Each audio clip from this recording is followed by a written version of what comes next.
Now that you're done with your bug sketch, we are going to start the printing process. So you are going to take a piece of foam and you are going to tape your painting on top of it.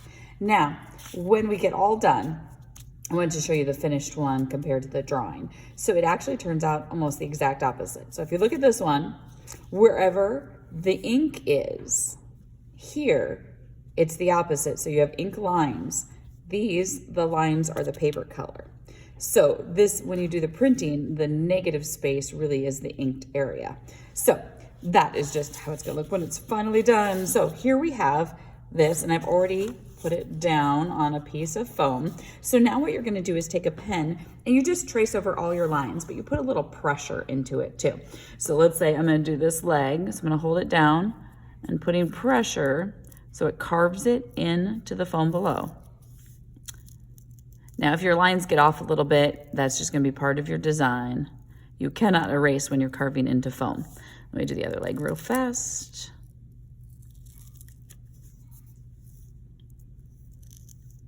Okay, now, I usually check. Since I have it taped on both sides, I can still flip this and check it, and you can see it's indented. It's okay if ink gets in there. That's not gonna matter whatsoever. So I'd keep doing the whole thing, and when you get done, you can see the whole bug is imprinted onto this. And then we're ready to do the inking part. So we end up with a beautiful artwork like this. Have fun.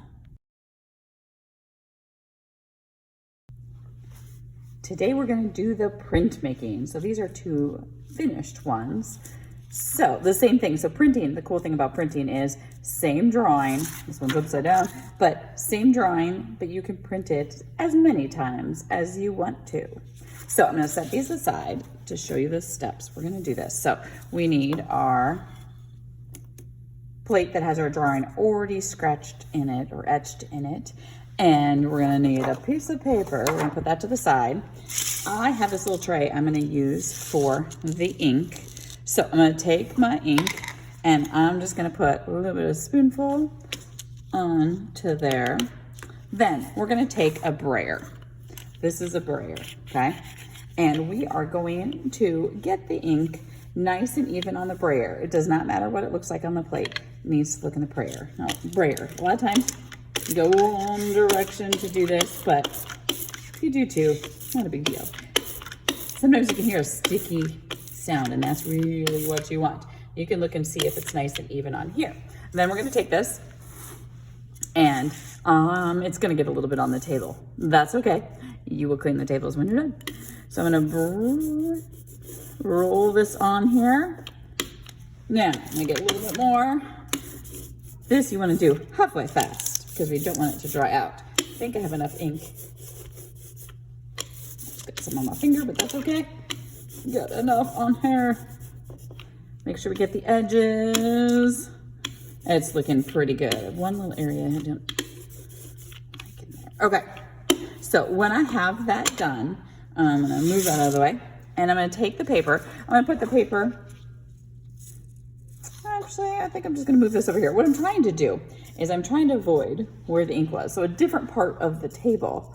Because if I would keep it here and I lay this paper, I'm gonna get this printed on there too. And I don't want that, so I'm squishing over to this side of the video. And I'm gonna take my paper and put it on top. And then what you're gonna do is you're gonna press. Now, you can use a tool that you have to press if you want to, but another really good tool is your hand. And you can just rub, check out the edges, rub. You can use the back of a spoon to do this, a whole bunch of different things. That works really well. Now, you could put the paper down and put this on top and rub it, but you're not gonna get the same effect because you're trying to rub through the foam. I find it better this way. Then, when you get all done, this is where the magic happens. You can take and you can pull it off, and look at that, you have a print. If you like your print, you're gonna put your name on it and put it in the drying rack. If you don't like it, if you're like, well, it's a little too faded here, I think I could do better, then you can throw it away and you can try a new one and add a little more ink this next time. So, have fun. Before you start, I wanted to show you one more. I did 3 prints. one of them is better than the other two. Which one do you think is the best print? If you said the middle one, this is the one that I think, because when you're doing printing, if you use too little ink, this is the one I did in the video, it's good, but it looks faded, right? So I probably didn't use enough ink. This one is pretty good. Is it perfect? No, some of my lines disappeared right there. But all in all, it's pretty good.